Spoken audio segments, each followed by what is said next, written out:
will pose questions, and then we kind of just take them as we go. Okay. There's a scooch. Yeah, no, there's a scooch. Yeah. Like, Absolutely. far away.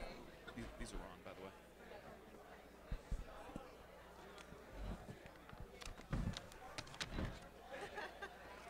We're all friends. Yeah. Oh yeah. Yeah. Come closer if you like. It's fine. Oh yeah. Sorry about that. I'm just gonna put it all the way back here. These lights are bright. On that stage, kind of like. I know. Don't move. Don't get excited.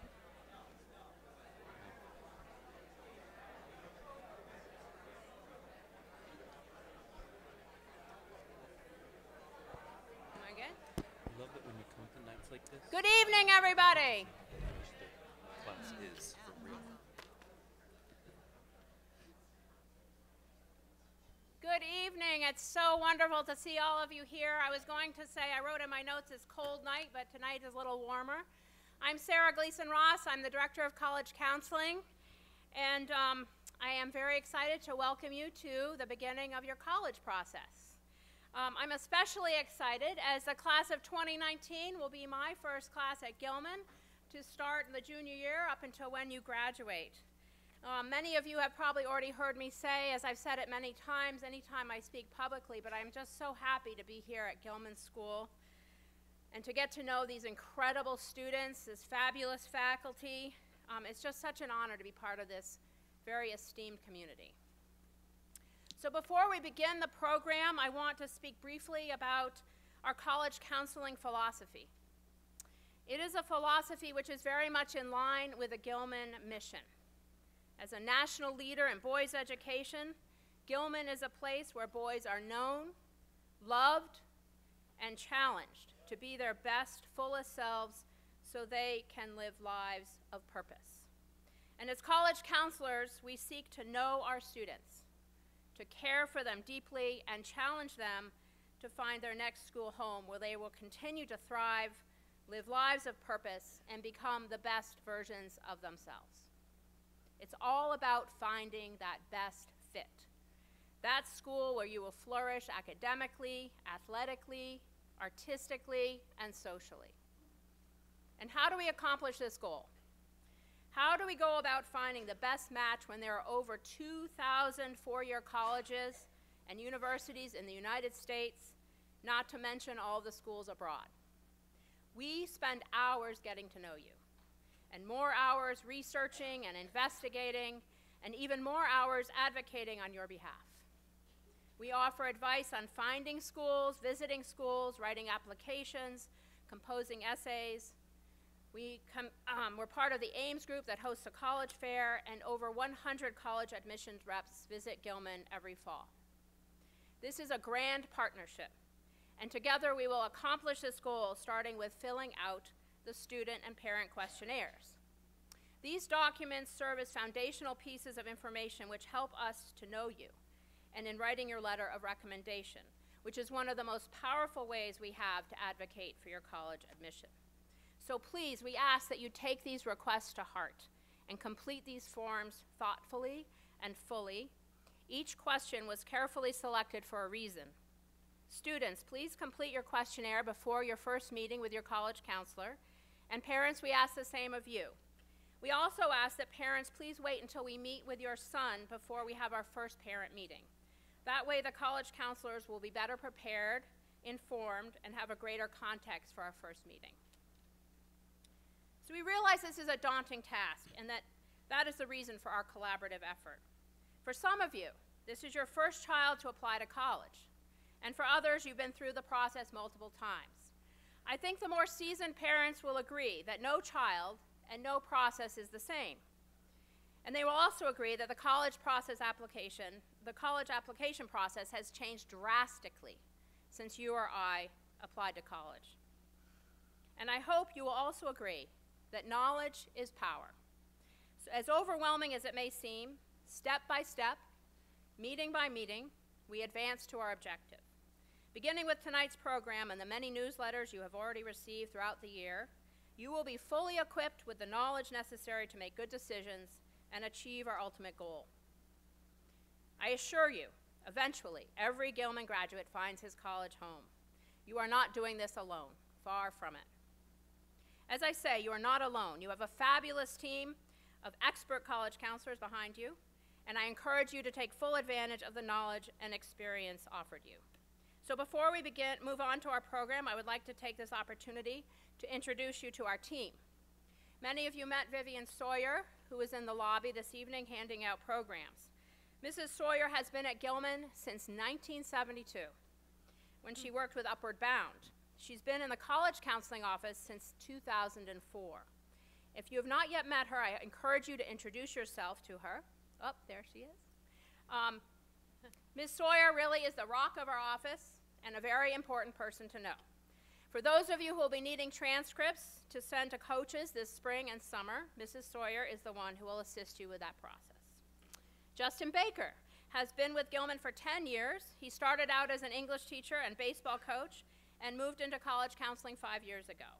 He is also the junior form dean, teaches English to seniors, and coaches middle school baseball in the spring.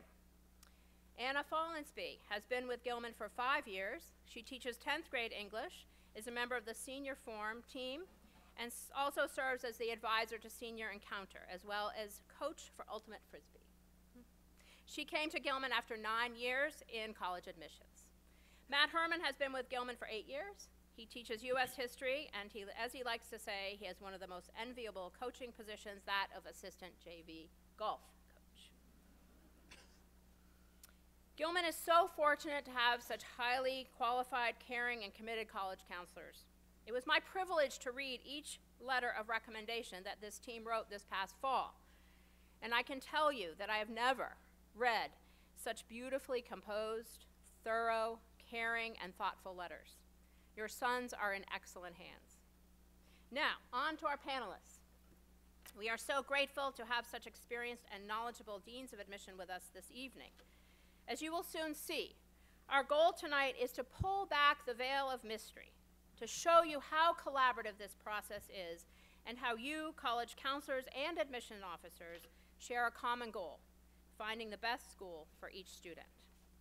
So I'd like to start by introducing Julie Shimabukuro, who grew up in Chicago, Illinois, received her degree in psychology from Washington University in St. Louis. She had had 2 separate appointments in undergraduate admissions at WashU, totaling 25 years. In addition to her work at Washington University, she taught English to middle school students in Japan and was an educational consultant for the Board of Education in Yokohama. She also worked for the International University of Japan, recruiting American graduate students to study abroad. Julie returned to Washington University in 1999 to serve as the Director of International Recruitment and became the Director of Undergraduate Admissions at WashU in 2009. Thank you for being here, Julie. David Weber is an Associate Director of Undergraduate Admission at Boston College. Since 2007, David traveled throughout the Northeast and Mid-Atlantic regions of the United States, establishing working relationships with high school counselors and educating prospective students and their families about Boston College and the college admission process. In an effort to educate and attract a culturally diverse application pool, David also travels to China, South Korea, Japan, Dubai, and several European countries. In addition to recruitment, evaluation, and selection of applicants, David works as an admission liaison with several varsity athletic teams, coordinates alumni-sponsored admission events, and hosts a variety of on-campus programs for admitted students. And David holds a Bachelor of Arts from our very own University of Maryland, College Park. The Director of Admission from Gettysburg College, Gail Sweezy, just came down with a flu. So at the very last minute, Heidi Fry stepped in on her behalf. Heidi has been at Gettysburg since 2008 and now serves as Senior Assistant Director and Transfer Coordinator. She helps to lead the campus visit team and has been the Maryland representative for about 5 years. So thank you, Heidi, for your flexibility and being here on such short notice. And we thank each one of you for being here on this January night in the middle of their reading season. And thank you in advance for sharing your wisdom with us.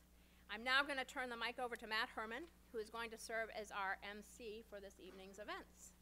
So thank you.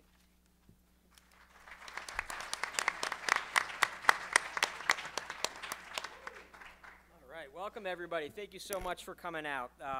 Ms. Shimabukuro, Ms. Fry, Mr. Weber, thank you again for sharing your time and expertise with us. Would you please introduce yourselves, introduce your school, and share with us what makes your school unique? Mr. Weber, would you like to start? Sure, happy to. Thank you. Again, my name's David Weber. It's certainly a pleasure to be here. As was mentioned in my introduction, yes, I'm a Maryland grad, and while I'm here on behalf of Boston College, and I've been there for 11 years, my Terrapin pride runs very, very deep. There you go. I knew there'd be one. I knew there'd be one. So it's always good to be in Maryland. No, I grew up in Massachusetts, but it is always good to come down to Maryland.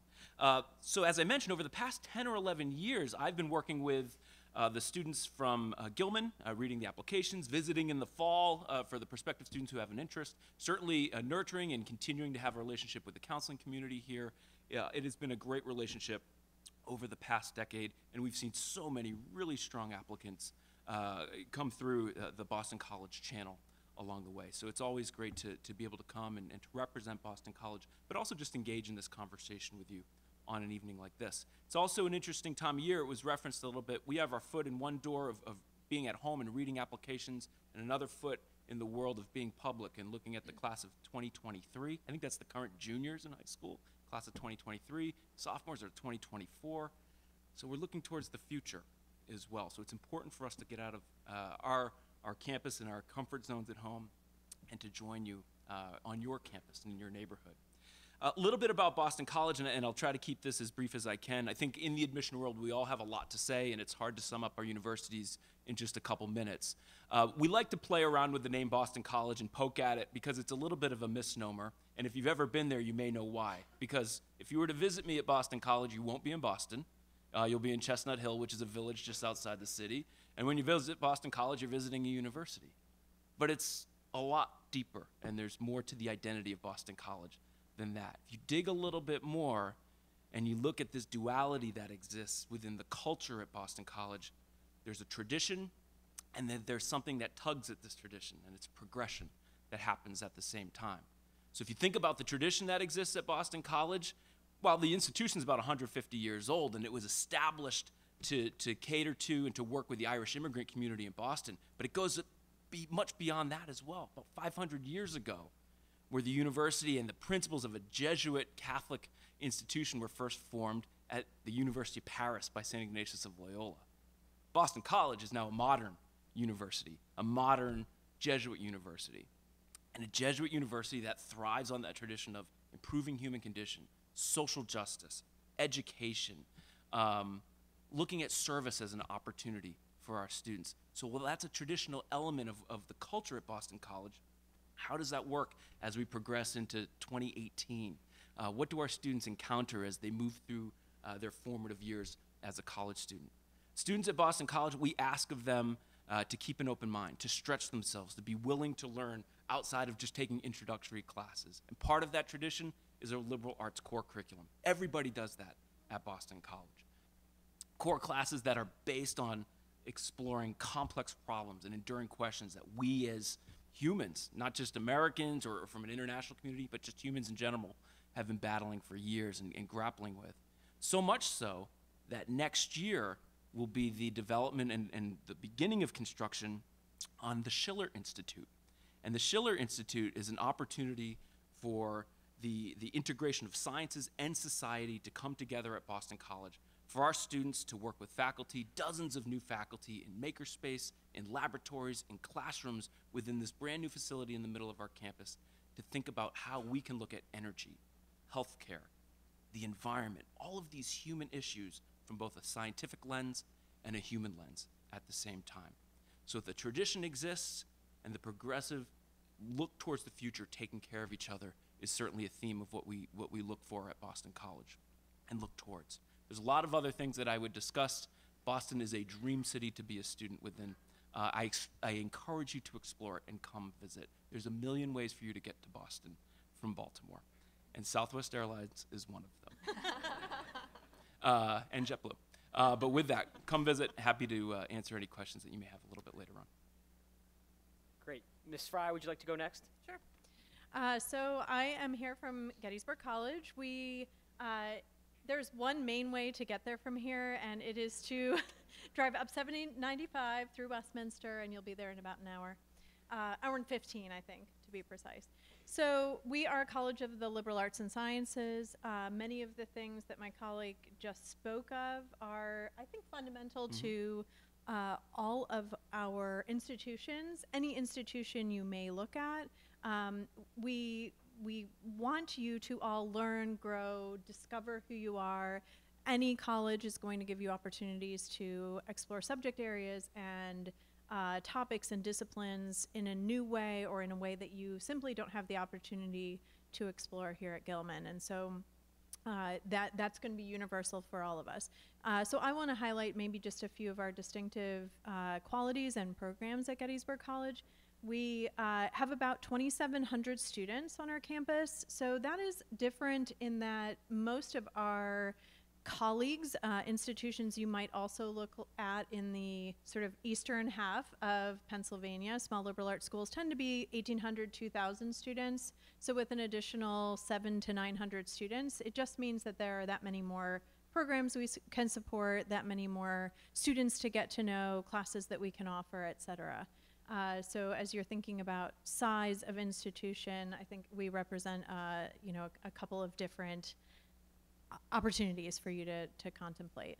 Some distinctive programs. The Eisenhower Institute for Public Policy and Leadership Development is a key program for us at Gettysburg College. So as you know, we are not very far from Washington, D.C., and we have in the Eisenhower Institute the only presidential legacy program at a fully undergraduate institution. And so we're very proud of this legacy and this program. Its focus is on allowing and giving students as early as their freshman year and through their senior year a variety of mentorship programs with not faculty at the college, but people who have worked or are still actively working in DC or in governmental work. So for example, Susan Eisenhower, who is President Eisenhower's granddaughter, leads one of our programs called Strategy and Leadership in Transformational Times.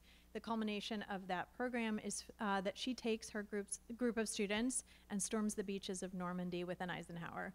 No offense to my colleagues, but there is nowhere else you can do that. So, yay Gettysburg. A wide variety of other programs as well, so I would encourage you, not just those of you who might be interested in public policy, political science, history, but a student who might be interested in computer science or health. You know, we all must understand policy, even for our individual daily lives to function well, and so the Eisenhower Institute gives you all an opportunity to learn about that beyond the classroom. I would also highlight our Garth Waite Leadership Center. So this is a place where students have the opportunity to learn about their individual leadership qualities. You're encouraged to participate as early, again, and preferably your freshman year, and you have a mentor on campus so that you're learning about your individual leadership qualities, places for growth, areas of strength, et cetera. They also offer group-based programs. So like if you are on an athletic team, for example, you might have a Garth Waite leadership mentor come and work with your team to improve the qualities of leadership within your team. So they do a lot of, I also could drone on and on for hours about just Gettysburg, so I'm trying to be brief and giving you homework so you can look these things up. One other thing I would want to highlight for you is our Sunderman Conservatory of Music. So what is unique about our conservatory program compared with many others is that while it is audition-based for students who would plan to major or minor in music, as in any other conservatory program, it is very much entrenched in the liberal arts environment. So the students who are conservatory students can major or minor, certainly minor, outside of the conservatory. So we have a lot of double majors in the conservatory and in other areas of campus. And then we also, it is not exclusive to those students. So any of you who might be interested in or already participating in music can still participate in music in the conservatory program. So it gives you this opportunity to do very high level work or just extracurricular work at a high level and still be a musician without majoring in music. There are certainly other things I would highlight, but again, we're an hour and 15 minutes up the road, so I would encourage you to take a lovely journey up and check out our campus. And then I also am obviously your representative, so I'm very happy to talk with any of you at any time, and we'll be here visiting in the fall as well. Thank you. Thanks so much for inviting us again today. It's really a pleasure to be here. And although I don't visit your school every year, members of my office do, my colleagues do, and it's got such a great reputation that it's fun to see the school in person now after hearing about it. But thanks for the invitation. We're all delighted to be here. Washington University is in St. Louis, Missouri, and I guess what makes us distinctive is we have basically five schools, standalone schools, or four schools and academic divisions. So there are five academic divisions at the university: the College of Arts and Sciences, we have a School of Engineering and Applied Science, the Olin Business School, and the Sam Fox School of Visual Design and Art, which houses our College of Art, our College of Architecture, and the Kemper Art Museum. And so with these five sort of standalone institutions, it offers what you might find at a larger, big institution, but the size and scale is much smaller. So we have around 7,000 undergraduates at Washington University. And what we like to have our students do is to really explore broadly. So as you enter the university, you will come in through a door of one of these five schools or academic divisions, but you can take classes in any of them. So most of our students do double majors. Some might major in engineering and business. Others might decide to major in art and a foreign language. So there's a great opportunity for that academic exploration. But then there's the depth from each school where you could really go on to pursue your interests, to develop them, and either start an academic career or another career path down the road.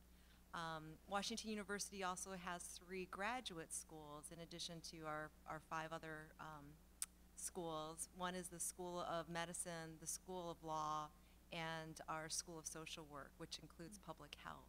And so students, again, our undergraduate students have that opportunity to also explore what happens after your undergraduate years, to pursue graduate opportunities at the university as well.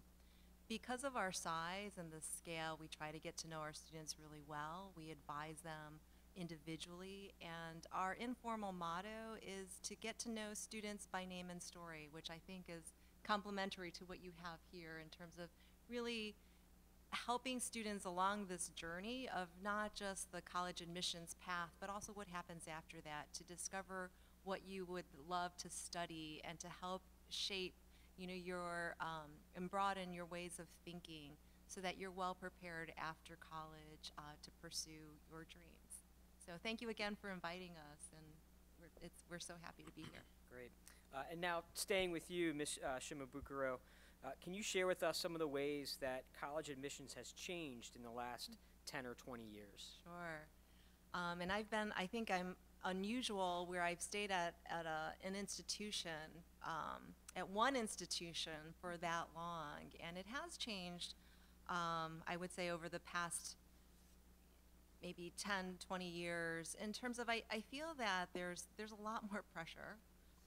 There are a lot more applications out there. When I started in admissions, we might have had maybe 8,000 applications. Now we're seeing around 30,000 applications for the class, and so I think that there's a lot of new technology which has increased, I think, some of that pressure and anxiety.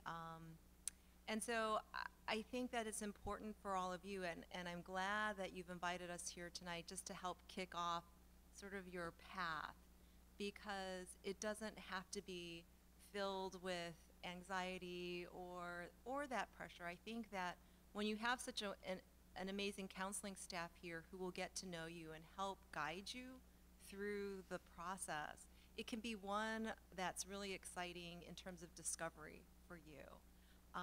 There are going to be a lot of things for you to explore, a lot of colleges for you to visit and to research. And I think that has changed too with technology. There are a lot more tools. But in some ways that's really on the positive side of what we're seeing. But I think that the resources that you have personally are some of the strongest, and so I'd encourage you to use those. Without question, I mean, one of the things that we see each and every year, which has really changed over the past 10, 11 years I've been at Boston College, and I'm sure beyond that, is just the international influx that's taking part in a lot of our U.S. institutions as well. Of course, many applicants applying from mainland China, but from all over the world as well. And what does this do in terms of our application numbers?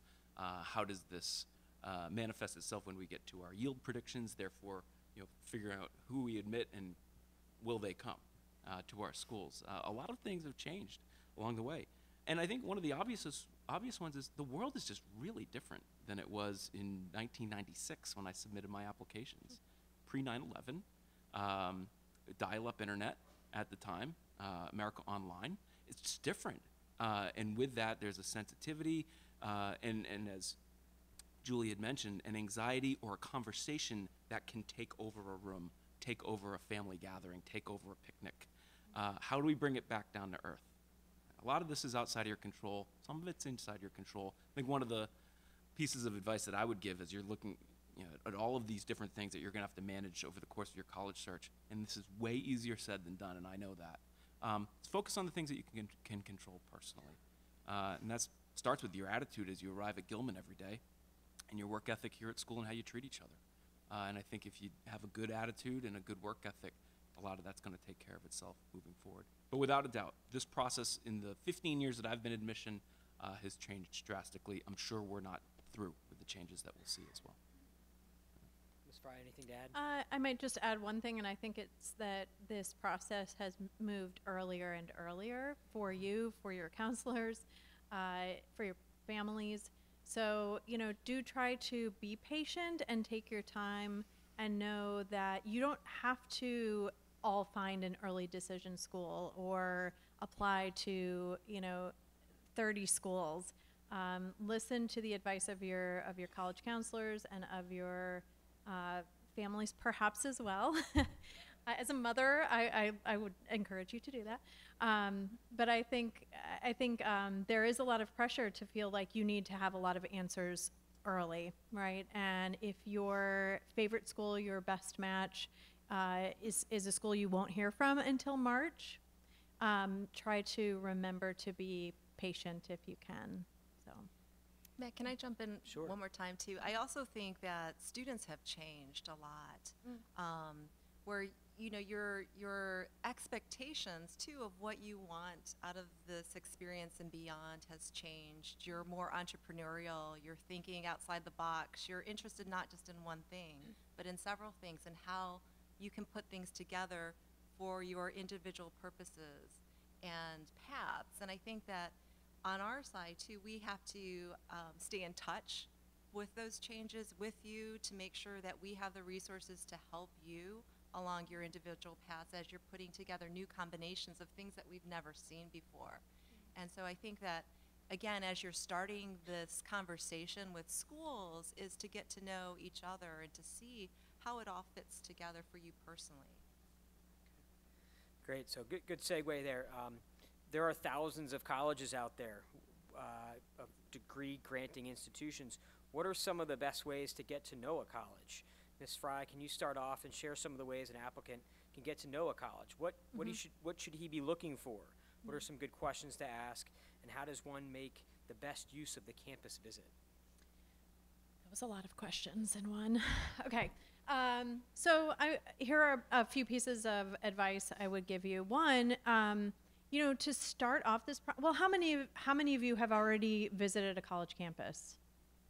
Okay, so you've already begun this process, which is beautiful.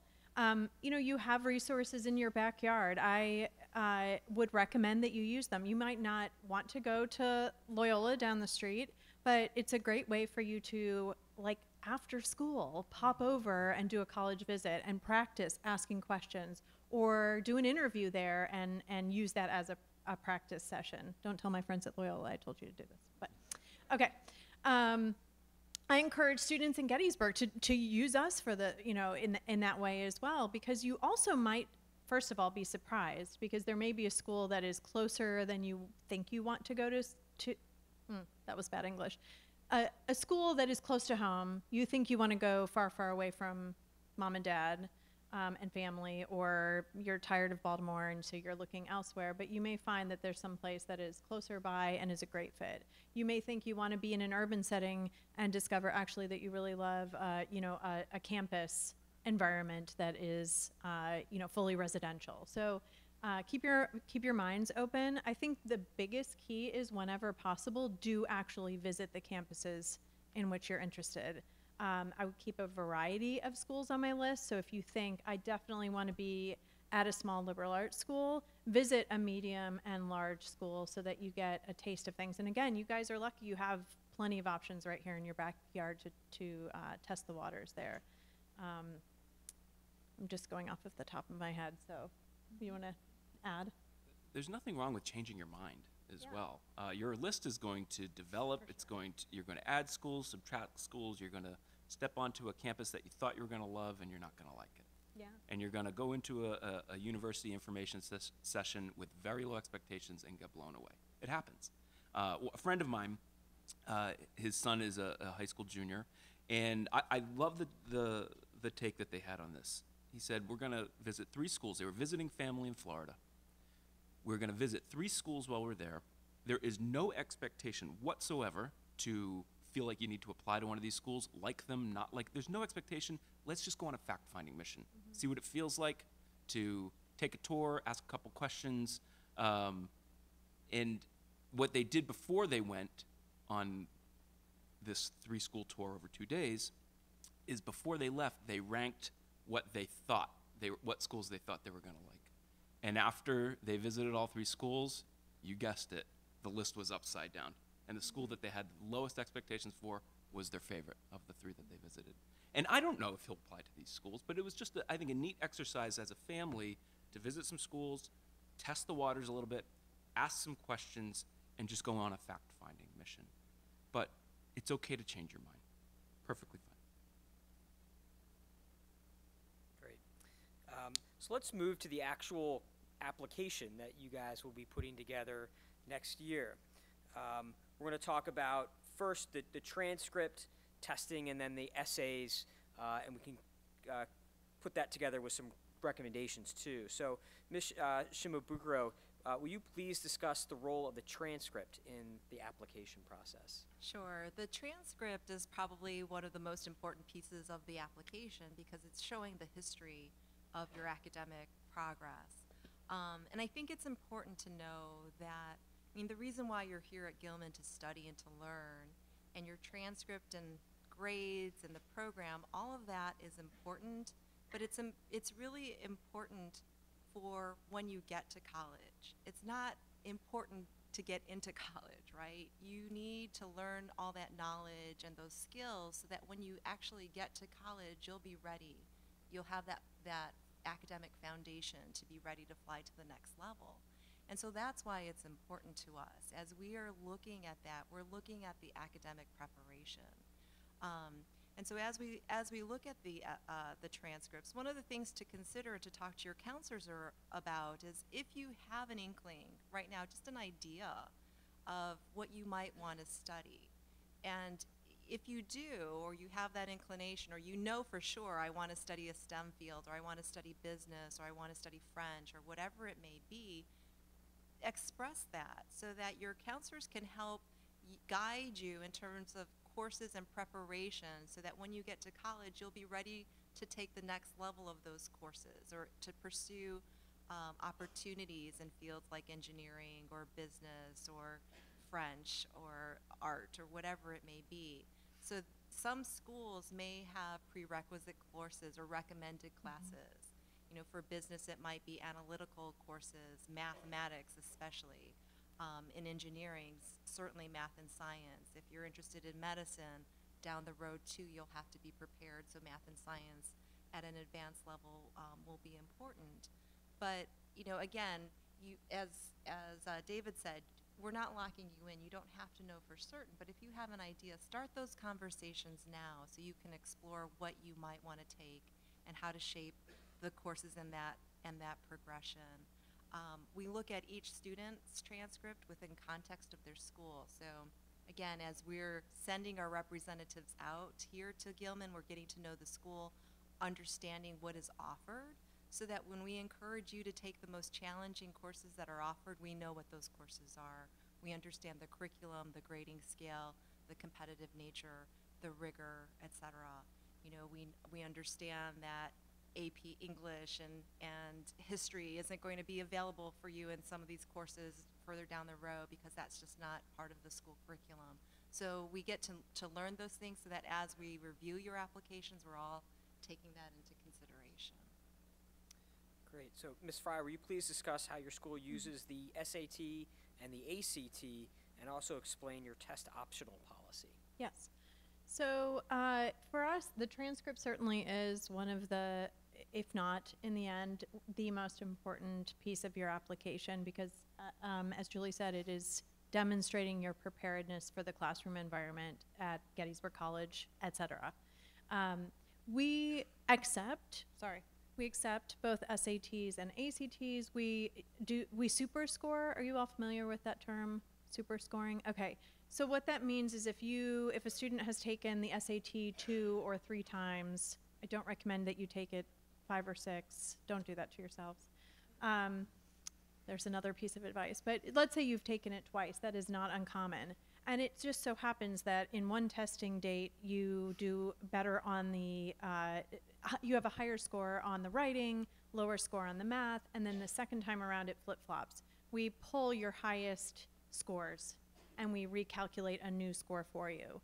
We happen to do that with the ACT as well. It has many different components, but we have the ability to pull out all your highest performances and again recalculate your composite score on the ACT, excuse me.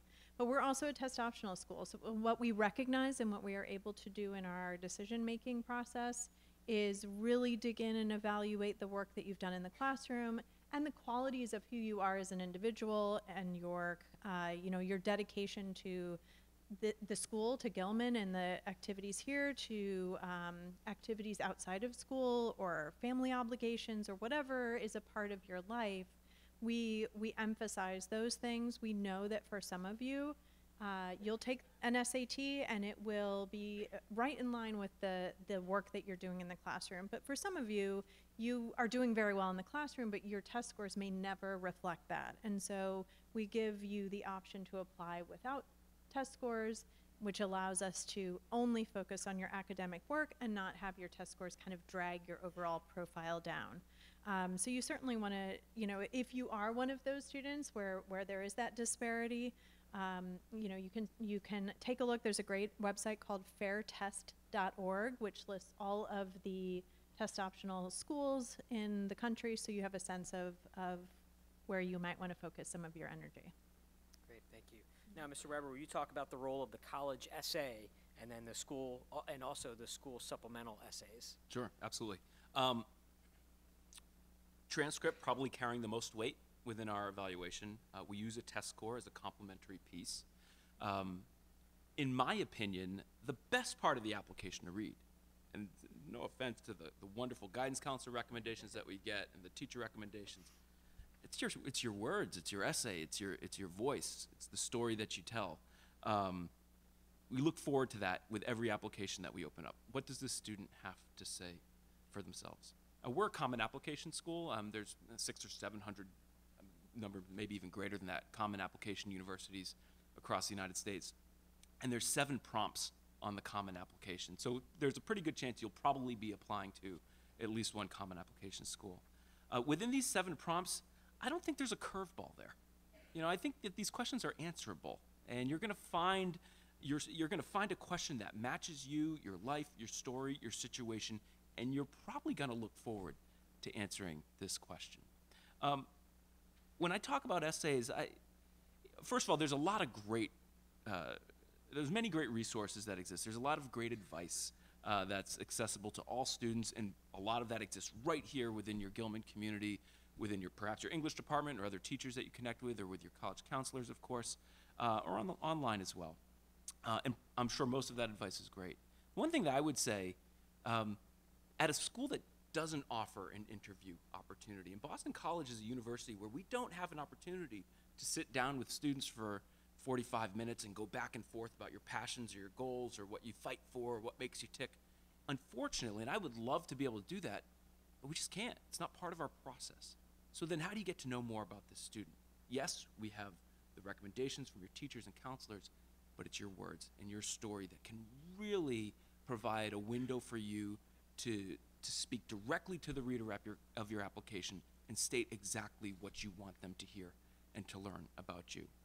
I don't want you to feel as though a great essay has to be this unbelievably emotional journey. It can, or it doesn't have to be. I don't want you to think that a great essay has to be laced with really strong or great wit. No, it doesn't have to. Good humor is wonderful in an essay, but it doesn't have to be. I don't want you to think that a great essay, has to leave the reader in tears. No, it doesn't have to. But I want to let you know that we're all human. And when we read your essays, they might impact us in different ways. And an essay that might resonate with myself might strike someone else differently. But we're not just reading it solely for your story. We just want to make sure that you can write and that you have an ability to answer this question that's being asked of you.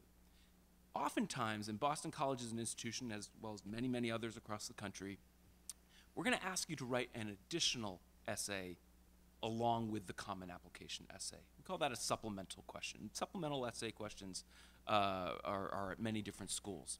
The difference between the common app questions and the supplemental questions, common app questions you can use everywhere that you apply to on the common app. The supplemental question has been crafted by that specific institution. So clearly within the questions that they are asking you, they're trying to get at something. They want to see how you'll respond to this particular question. We don't ask a why BC question, why are you applying to Boston College question. We don't ask that. But we do ask questions about Jesuit tradition and could Jesuit principles be found in your life in one way or another. A lot of students might look towards that question. We ask questions about decision making or people that you know who have made difficult decisions and how has that impacted you, and would you do the same thing if you were put in their shoes. The supplemental question, I think, one thing that we look for is our supplemental questions being paid the same type of attention as the common application questions as well. If a common application prompt is, and response is so polished, but the supplemental question at the same time just comes through and it seems as though it was rushed to be submitted at the last moment. Take some time with this. These prompts are usually available probably in the late summer months before your applications are being submitted. Look into it. Know that this is personal. This is your opportunity again to make that connection with the school and maybe in particular with a specific admission counselor who knows your school, who may even know your neighborhood quite well. That's your opportunity to have that impact. The human piece is important. Some strike us and you're left with your hand over your mouth. I do want to say most essays are perfectly fine at the same time. Craft something specific for this. Be proud of your work. It's going to be read. It's going to be considered. Great, thank you. Will each of you share your school's early application process, or options, excuse me, and share what the benefits of applying early are? So Ms. Shimabukuro, would you please start? Sure.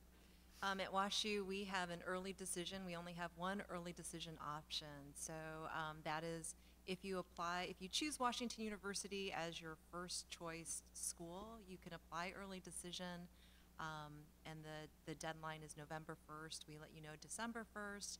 And at that point, if there's a match and the decisions match up, you are committing to the university.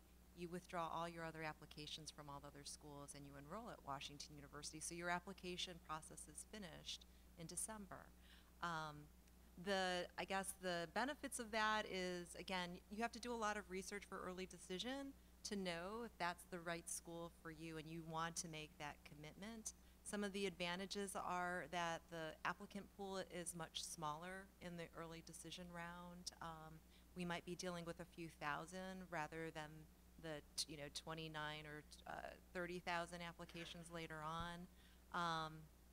It's still very highly competitive, but the admission rate is higher because the applicant pool is smaller and students are self-selecting. The admission rate is higher in our early round. And then you also have a regular decision as well? Sorry, yes. Then we have our regular decision where you would apply by January 1st, and then you would hear by April 1st, and that is the non-binding. So you have time to think about and apply to other schools. Great, thanks. Mr. Weber? Let's go down the line. We have two methods of applying to Boston College: early action and regular decision. So we do not offer an early decision opportunity for students. Early action, November 1st of your senior year. You can submit an application by that deadline. We review your application over the month of November, communicate a decision to you in the middle of December. Early action at Boston College, is there a benefit to it? I would say that the benefit is early notification, and it's up to you to define if that's really a benefit for you. The students that apply early action are going to know where they stand in mid-December rather than having to wait until mid to late March.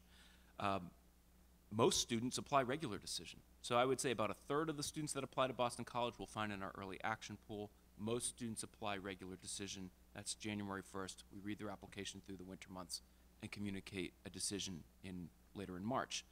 When students ask me, should I apply early action? Should I apply regular decision? Does it make a difference? My general advice is, well, if you feel really good about where you stand in terms of your first 3 years of high school, your testing is done, your essays have been revised and they're ready to submit, and you want to know where you stand come December, submit an early action application. We'll let you know.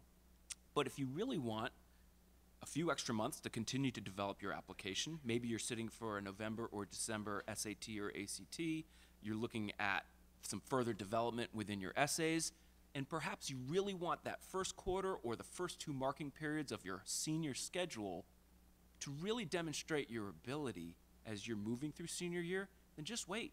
You might as well just wait till regular decision, where we will have all of that material and give you the best read at that point.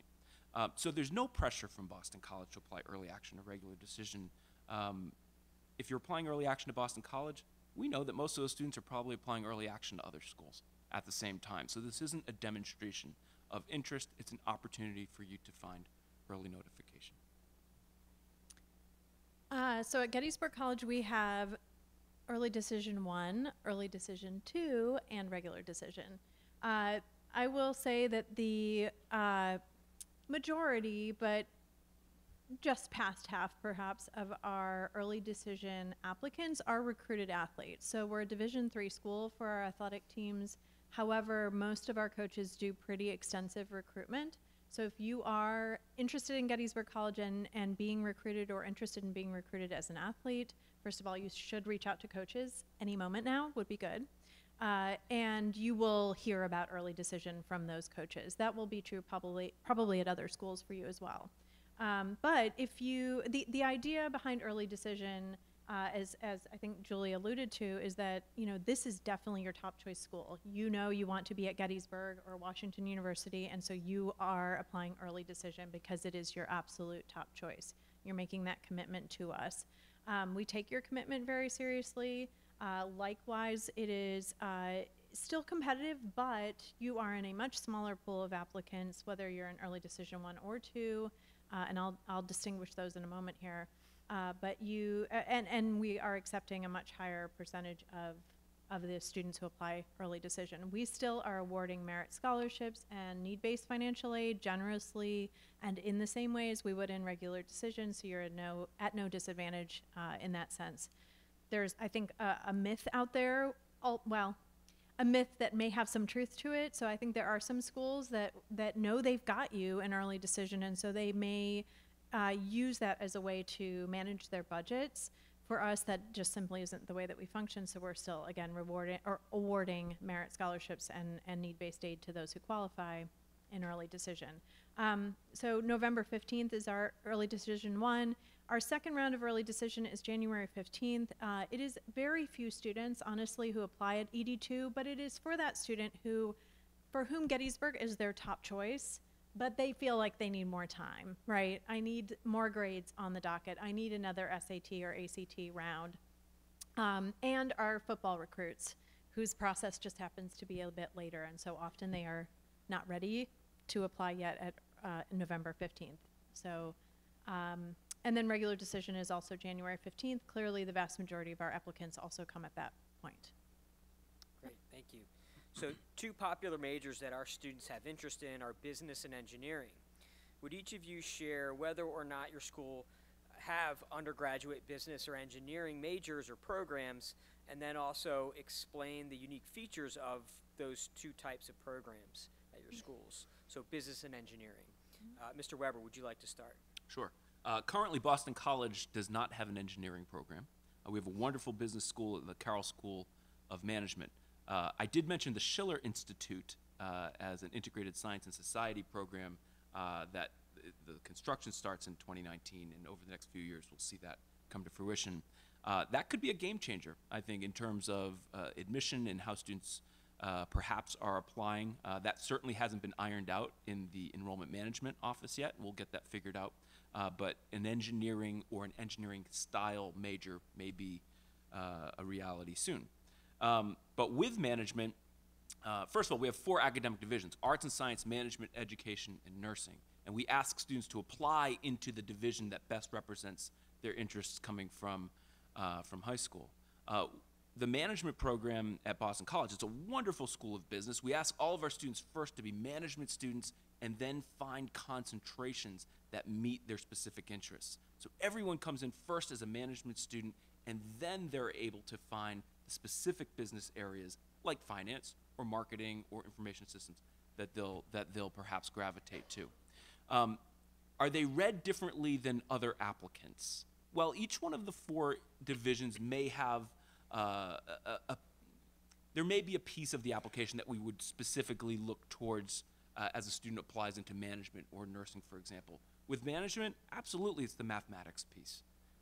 We want to see students that are in an advanced calculus program who are applying into our management program, because the mathematics piece is going to weigh so heavily on them once they get into the management core curriculum at Boston College as well.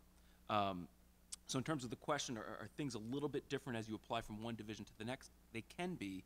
I would say, definitely as you work through your college list, as you visit schools, ask those types of questions, because those nuances may differ from school to school. Thank you. Shimabruko, engineering and math. Sure. We do have both engineering and business at WashU. So we have the Olin Business School, and like David said, the preparation for that would be strongly in terms of analytical skills. Mathematics, calculus is preferred as you apply to the school. The curriculum is first-year entry, so students begin with their business courses as soon as they set foot on campus. And it's small group learning. It's very collaborative based. They do lots of case studies in our business school and give, it's team based. So we might give problems. Companies will come to our students and present a business problem and ask them to solve that. And so working in teams, they're presenting different cases of what they're thinking and how they're pulling in the knowledge from their classes. We offer traditional majors in finance, marketing, management. We also have things like healthcare management, sports management, entrepreneurship. Business internships is a big piece of our program, and so we have internships not only in the U.S. but also abroad for students to investigate. And again, the size of the school is small, so most of the coursework that you're in is going to be like I said, team-based, but probably, maybe it could be anywhere from 12 to 25 students working in classroom situations. There are some larger lecture courses in business, traditionally things like introductory economics. You'll see some of those larger courses. In engineering, on the other side, is the School of Applied Engineering, and so traditional majors like biomedical engineering, electrical engineering, chemical engineering, systems science, and operations. We also have many minors in aerospace, in robotics, etc. So our students prepare for the courses in engineering by taking heavy math and science coursework in high school. And so again, looking at calculus, looking at the major science courses, and in particular physics. So we really prefer to see physics in the high school curriculum that will help you further on down the road. a major part of the curriculum there is also co-ops and internships. So we have an opportunity for students to be placed in an engineering situation, a work situation. So you take time off from your studies, but you work as a first-year engineer.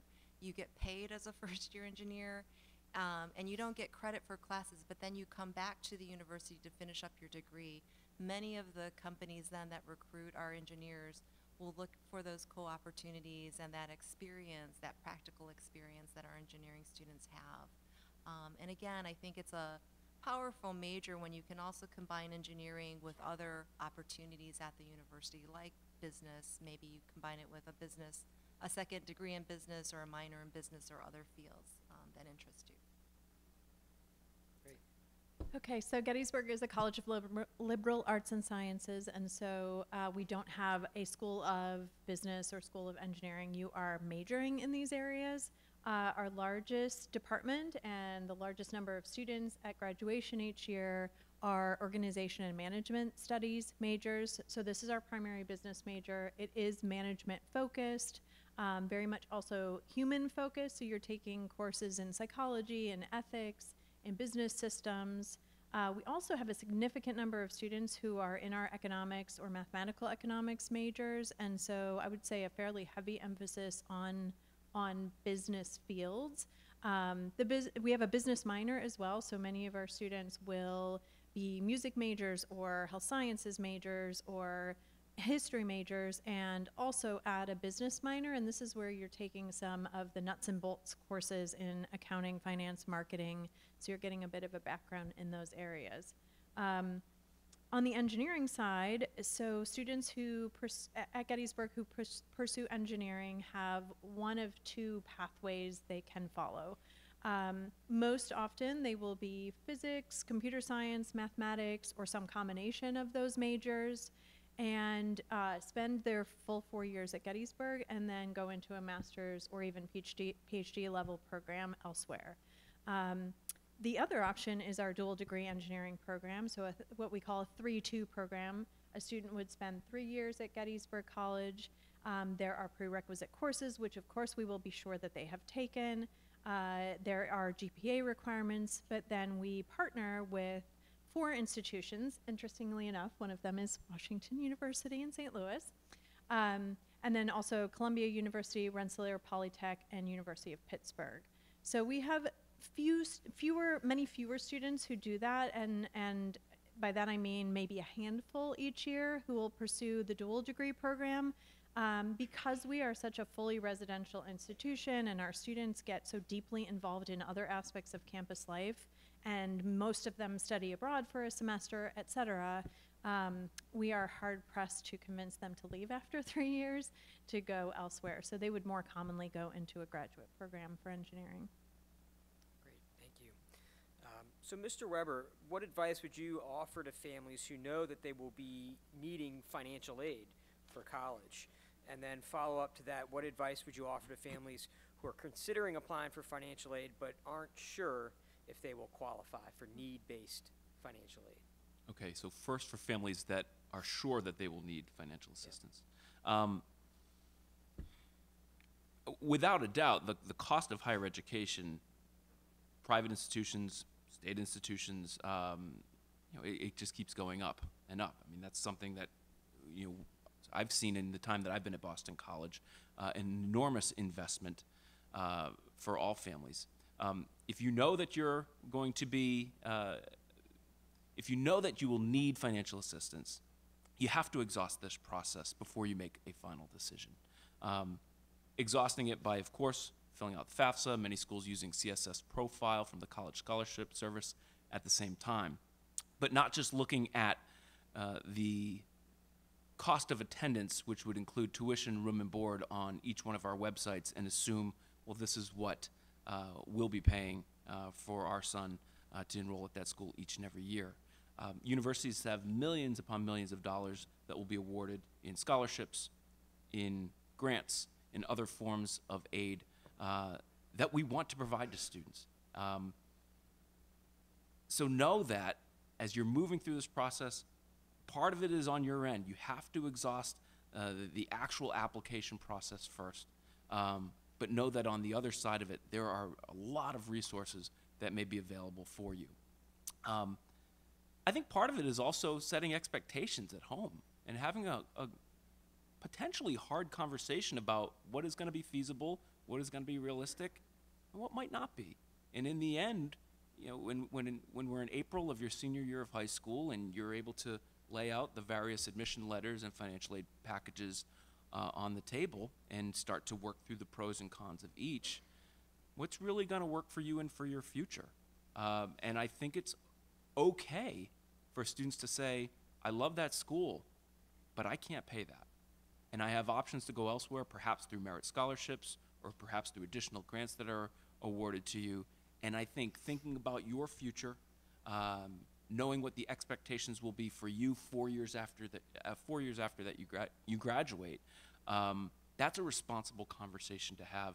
And I would not blame or think differently of anyone who chooses not to go to Boston College because they had a financial better option somewhere else. We get it. We absolutely get it. And I think ultimately we're all in this together to make sure that, yes, you're going to the school that you want to go to, but you're taking care of yourself financially in the big picture as well.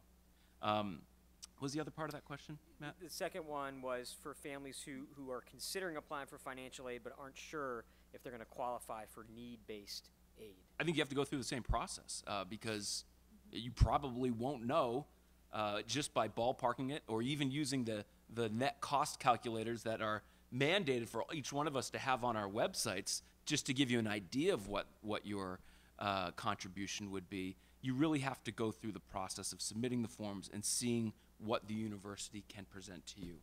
The methodology is different at every school as well. And what some schools consider need, other schools may have much deeper pockets and can provide more assistance for you. So really, it may depend on where you're looking. It may depend on the resources of a school. But I wouldn't just assume, I'm sure there's plenty of places where you know that you're not going to receive any financial assistance. But if you feel that you might but are unsure, I would not assume that you're not going to work through the process. It's tedious, of course. When we're talking about dollars, you know it's going to be tedious, but you work through the process, and in the end, that university is going to meet you where you're at and hopefully make it a feasible option for you. Great. So, Ms. Fry, can you talk a little bit about need-based financial aid and then merit aid? Yes, so I will not assume what you do or don't know since I don't know all of you personally. So excuse me if I'm saying things you already are aware of, but merit scholarships are scholarships that is money given to you by an institution to reward you for the work that you have done or a qualification that you have in some way. Each school, as David said, each school has different money to work with, different amounts of money, different ways in which they're distributing that money, different parameters upon which they're distributing it. So you may be a student who at one school you may receive, a $25,000 scholarship, and at another school a $2,000 scholarship, and at another school nothing, right? So it's not that you are different, it is that we are different in the way that we utilize our resources. So just keep that in mind too, because it can feel it will, no matter what, feel very emotional and personal to you that you've received, money from one place and maybe not from another. But the idea is that this is money that we have as institutions, and we are giving you as a gift to reward you for work that you've done, or again, something you're bringing to the institution. Need-based financial aid is based on your family's ability to contribute toward college, and also there are federal and state parameters that come into play. I won't get overly complex about this. I assume you do a financial aid night or something, or we can talk with you individually as well. But this is money that, based on the FAFSA, the free application for federal student aid, which any school will ask you for, and then some of us do additionally use the CSS profile, as was mentioned. This is a form that rounds out, it's harder to fill out. I was just sharing with my colleagues that having put a child into college, I had no idea how hard the CSS profile was actually to fill out. So now I have empathy for all of you because I have to do it myself. So it's complicated and a bit stressful, as David mentioned, but I think it's worth it, right? In the end, we're able to see your family more wholly so that we can put together better packages for you. And so those need-based financial aid packages then will be made up of different components. And again, each institution may do this a bit differently. Generally, there will be something in the way of grant money. And so grants, like merit scholarships, are free money, right? They're money that we as an institution are giving you to help you with the cost of our college education that we're providing. Some of you may qualify for state and federal grants as well. There typically will be some amount of loan. So like at Gettysburg College, we may say, look, we're gonna invest $25,000 a year in you through grants from the college. We're gonna ask you to invest some in your own education. We're very careful to make sure that you still will have the financial flexibility to go to graduate school, which most of our students do eventually do. So, you know, average student loan debt is not $100,000 at Gettysburg College. It's about $22,000 for all 4 years. So those are the kinds of things you also want to research. You know, what is the average student loan debt for students at this institution? Often there is also a work-study component in a need-based financial aid package. So this is, you know, our institution saying, all right, here is some additional funding. It's usually going to be a fairly small amount of money, but here's some additional funding you have access to, but you're going to need to work that off by getting a campus job. So you may be granted, you know, an additional $1,000, and then you would find an on-campus job and work $1,000 worth of hours in an on-campus job. So there are layers, different layers and combinations. The net price calculators will help you in many cases to see what that breakdown may look like for your family. So I think that is a really helpful tool, especially if you have no idea whether you think you will qualify for need-based aid or not. You know, pick a handful of different types of schools you may be interested in and do their net price calculators. Once you've done one, they take like 10 minutes. So it's a fairly low investment of time, and you can see some results. At least give you a sense of what your packages may look like. Great, thank you. You all have mentioned the term demonstrated interest, or at least alluded to it in our discussion tonight. Can each of you all share with us whether or not your school tracks demonstrated interest from a student? And then, Julie, you want to start and define what it is? So demonstrated interest is your connection to an institution, and it could be maybe you're coming for a visit, and so you're showing an interest in the school by actually coming to visit. You know, the ultimate demonstrated interest would be if you're going to commit early decision. I definitely know I love your school. I'm showing that interest, etc. It could be an email that you send to a school saying, hey, I want to learn more about your programs, coming to a high school visit when the rep comes through. It could be going to an information session or a college fair. So there are lots of touch points that you can have along the way with a college or university. And each of those touch points, you might submit your name and say, I'm interested in learning more. So that's demonstrated interest. Some schools will track that. How many times have we seen the student? So as we get to know that family and that student, that might come into play in the decision-making process. Oh, that student has shown this interest, and we feel that the likelihood of them coming might be greater than somebody who's not shown any interest at all or is not on the radar. So there are different levels of demonstrated interest. There are also different, on your side, and there are different levels of how important it may be to the institution. I would encourage you to just genuinely go with your heart of seeking out schools that interest you and to investigate and to do the research. You know, you don't have to be sort of creepy stalkery, you know, where you're constantly like in an admissions officer face or something like that, thinking that that's going to make all the difference. But I think when you genuinely get to know a school, that might be taken into account. At Boston College, we don't use demonstrated interest in our admission decisions. I think there's just a good practice in terms of how are you going to communicate with an admission office? How much are you going to email? And what is the content of those emails going to be? We're not going to track it. So if you emailed me 10 times or once, it's not going to make a difference. But I just think from your end as well, the effort that you're putting out there, if you're having other people maybe do a little bit of work on your end or asking us to do a little bit of work on our end, I just think it's something for you to consider. How are you going to interact with admission offices? And again, investigate organically, I would say. But we don't use demonstrated interest. We do. We don't track it sort of formulaically as if, someone who has 10 touch points with me gets a higher point value than someone who has 3 interactions with me or with someone in my office.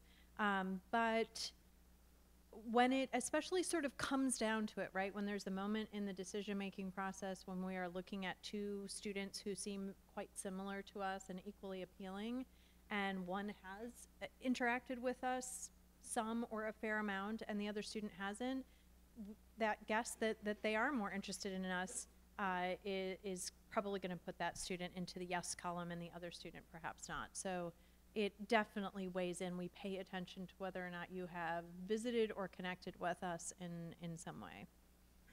Great, thank you. Now, before we open the floor up to some questions, will each of you share what are the most outrageous or the most prevalent myths that you've come across in your time working with prospective students and families? May I share? I just thought of it as we were talking about demonstrated interest and the stalkery, the stalking. Okay. And maybe I'll kind of share this in lieu of an outrageous. Sure. I'll share something outrageous too. So it was a couple of years ago. I was in our admission lobby having a conversation with a student, and very pleasant student and family. They were from Virginia, and I'm not the person that is responsible for their particular region, but I had a great conversation with them. And as we were finishing up our conversation, they had asked, well, is the person that reads our applications from Virginia, are they available to meet today? I said, I'm sorry, my colleague Pete, he's not in the office today. He's actually at home. He's reading applications. I'm happy to give you his card. I thought that was good enough. And I presented him the card. And sometimes what I do, I'll be honest with you, I kind of go out the back door of the lobby and up the back stairwell, because it's weird if we cross paths again. You know what I mean? As you're on your way out, and then I'm on my way back upstairs. It's weird. So I went up to the back staircase instead, where I found this student who I was just speaking with in the stairwell, calling the number on the card, asking if my colleague Pete was available to meet with her that day on campus. And I thought, you know what? It's just overstepping on so many levels. Take the card. Communicate tactfully and professionally as you work your way through the process. But we're going to be honest with you when you visit us on campus, and we want to present you as much true and transparent information as we could feasibly give you while we're there. The last thing I want to do is start covering for people or dissuading you from talking to people. Blew my mind when I saw it. So just an example of how stalking exists, even with the most unassuming family from Virginia. It happens. But I'm happy to share other things later as well. I can't think of anything. I'm sorry. Maybe if I'd had, remember, I'm the surprise guest, so I may have had more time to contemplate this, but if something comes to mind, I will chime in.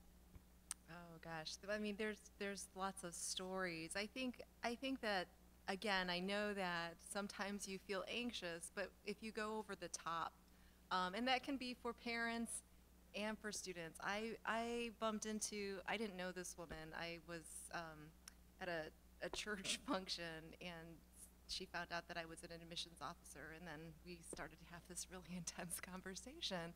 And her daughter wasn't even interested in Washington University, but went through this whole process of the college application process. And this mom proceeded to tell me how she was on College Confidential every day. And don't use College Confidential. But she was like obsessed with College Confidential, and it was making her crazy. And she was like, I don't understand how you all make these decisions, and it just seems so random.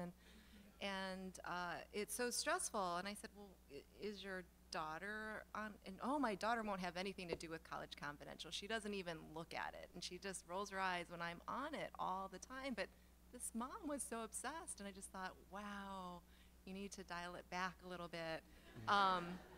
And then she kept telling me that her daughter was admitted early decision to the school, and even after early decision, she still stayed on College Confidential, and she started giving advice to other kids saying, don't worry, you'll get into college somewhere. My daughter got in, and it'll be okay. And she's like, I was comforting all these kids because I just felt responsible. And again, I just thought, whoa. You know, I am a parent too, and I know that we all don't want to be that person, but there's a little bit inside of us that makes us anxious, and we tend to go that way. So when you feel those urges, just step back. Let the counselors take control a little bit more, you know, and ask them for advice, because they really do know more than any of those websites. Those things can make you crazy. But they've got good tools, they've got good resources, they know us, and so they can pick up the phone and call us anytime and say, is this true, what's going on here with this decision, or can you tell me a little bit more information about whatever it is, and go straight to the source. So. Well, Ms. Shimabukuro, Ms. Fry, Mr. Weber, thank you again for taking the time to be with us tonight. Let's hear it for our guests.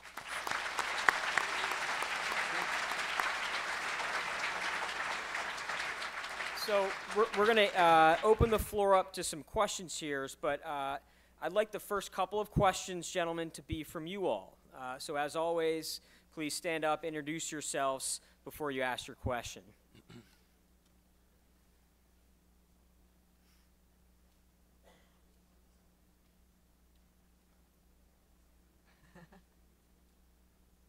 Don't be shy.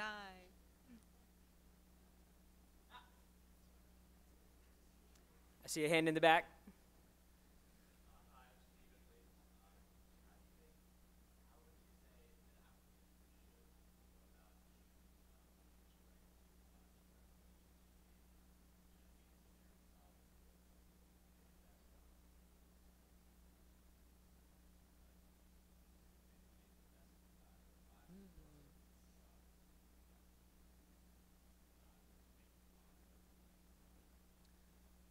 So the question, if you couldn't hear it, is about teacher recommendations and who they should be asking for those recommendation letters.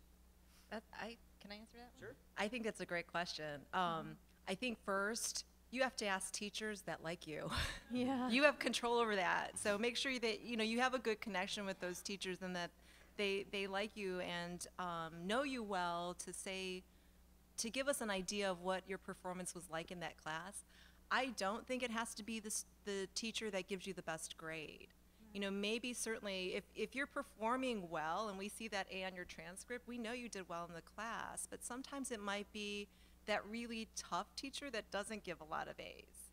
And we don't know that, but you know that, and the school knows that. We try to get to know those classes, those really tough, challenging classes, but sometimes those teachers can give us insight on how tough the class is and how you're working, within that in that class, and how you're interacting with your classmates. Sometimes too, teachers will admit to us, I don't give many A's, and so you're not going to see that from this particular class, and that helps us understand the transcript as well. Can I just add that obviously you want to clearly meet the minimum requirements for any school's application, and so for example, for the common application, or gosh, now that I've said this, I'm not sure if it's school specific, but in any case, make sure you know what the school requires from you at a minimum.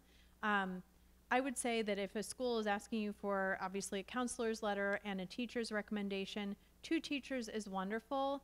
You don't need to send more than that, because it's just very hard. We want to give as much time and attention to each of your applications as possible, but we also have a lot of applications to read, and so one additional recommendation letter is definitely sufficient. See a hand over there? Sorry. Either one, you guys can duke it out. They're right in a line.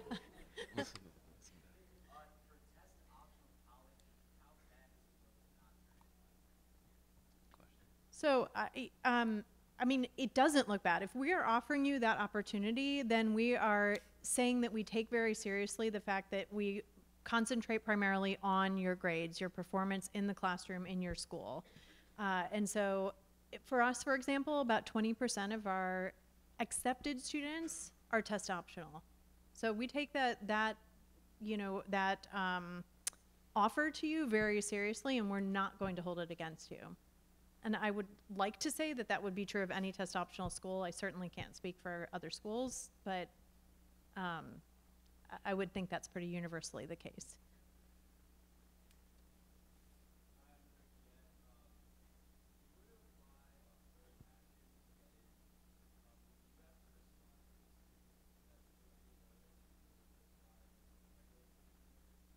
So the question was about applying early action. If you're admitted through early action, do you have to immediately turn around and let that institution know of your intentions? Or can you wait? So May 1st is a very important date for high school seniors. It's the national candidate reply date when you're going to have to let all the schools that you've applied to know what your intentions are. If you apply early action on November 1st, we notify you in mid-December. You could tell us the next day that I want to go to Boston College, or you could wait until the last minute of that deadline on May 1st to let us know. You have all the time that you need to fully explore all of your other options that you might have had within early action or regular decision. It's simply early notification, and you can use all of that time up until the May 1st deadline. For early decision, there is a date for which you need to commit to that school. Send a deposit. I want to just add one other thing, though. There are some nuances to this question. So there are some institutions, perhaps you apply to an honors college, and they will require you to give them an answer earlier than May 1st. Or there are some schools that where housing is very limited, and so they will tell you that if you don't have your deposit in by, I'm making up a date, April 1st. I don't know, because this is not an issue at Gettysburg, but they might give you an earlier date to guarantee that you have housing on their campus. So you do want to, again, pay attention to those things, but technically no school can require you to give them a final answer until May 1st.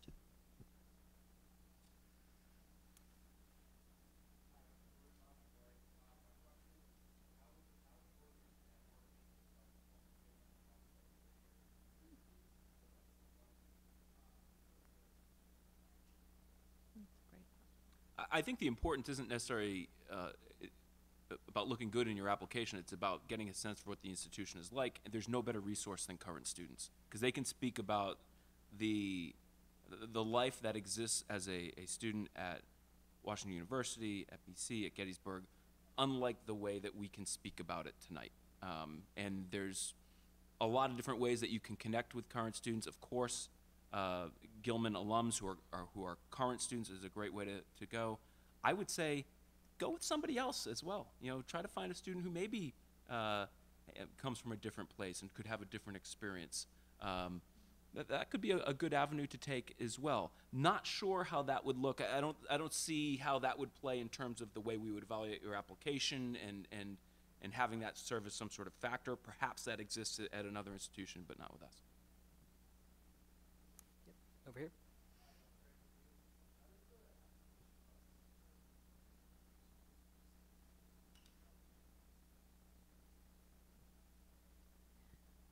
How does it differ with big schools or Big schools So and how do small schools. maybe a difference in how a big school might evaluate a student versus a smaller school? Yeah, I think it just depends on the type of institution, if it's a public institution, if it's a private institution, and what the process might look like. The larger schools, you're going to have more spaces, so available, but you have to also be careful when you're looking at a bigger school. There might be selective schools within a big school, right, or programs or majors within that. So again, it's really doing some background research on that. And with smaller schools too, I think it really just depends on the competitive nature, selectivity, and again, that can be researched as you go through the process. I think your college counselors, I'm sorry, were you gonna No, say? go ahead. I think your college counselors can speak more to how does the application differ? If you're applying to Penn State as opposed to Dickinson? How might those applications You should differ? not mention Dickinson with me in the room. I was taking a chance. That's good. Sorry. So if you're applying to Penn State or Franklin and Marshall, or Thank you. Again. how does that application differ? I knew that. That's why I said that. We had that conversation earlier tonight. I'm sure the applications might be different.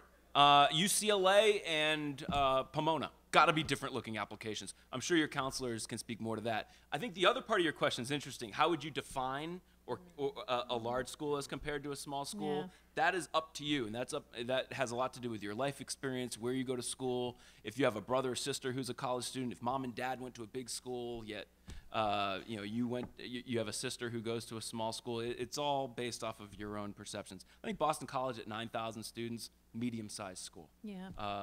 And I think schools that are in the 2, 3, 4, 5, that's a much smaller institution than what you'll find at 9. And then, go down 95 to Maryland, you're looking at a really, really big school.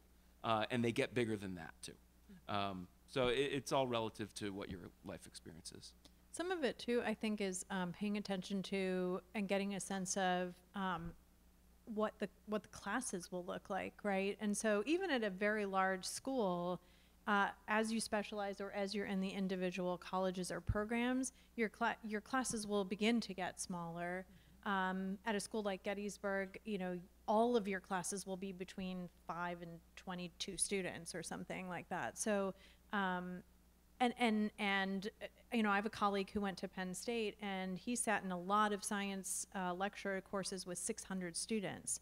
So that is then a very personal question as to what you think is going to be the best learning environment for you. So it boils down to some of those kinds of things too. I think not just the overall size of the institution, but in the program you're considering, or what are the opportunities to be in, and what will the classes look like? Who's teaching those classes? Is it professors? Is it primarily TAs? Is it a combination of both?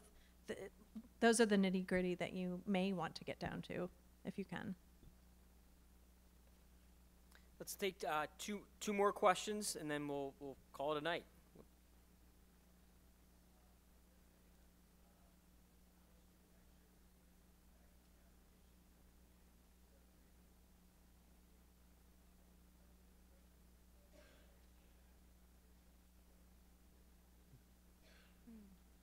I think that's a great question too. To really find balance, it does matter in this process, because again, we're trying to get to know you. So not only in the classroom, but outside the classroom, how you're involved in the community, what your interests are.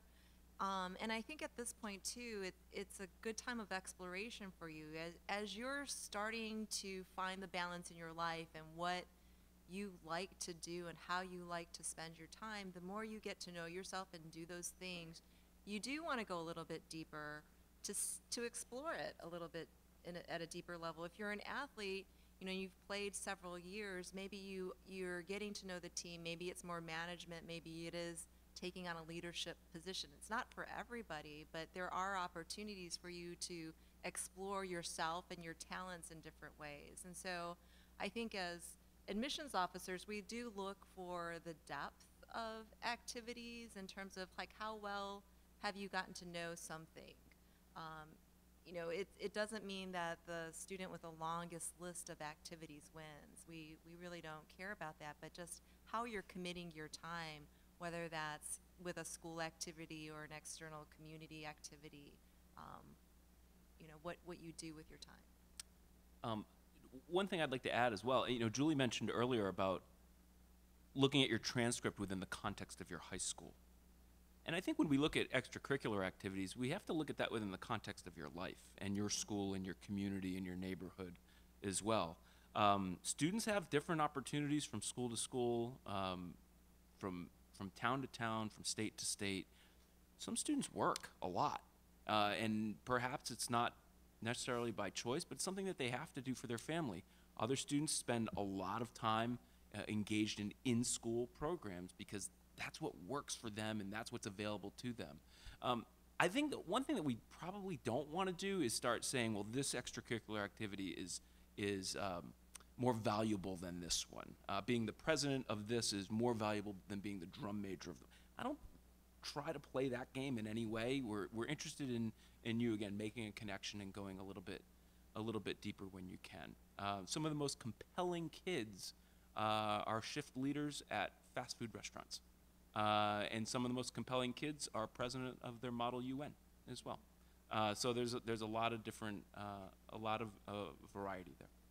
And when we look at what you'll hear shaping the class on the admissions side is that we're really trying to find students from different backgrounds and walks of life and students with different perspectives, so that when you're in the class with them, you're learning from each other and you can gain all that rich knowledge and perspective and have opportunities again to explore in new avenues. I saw one more hand over there.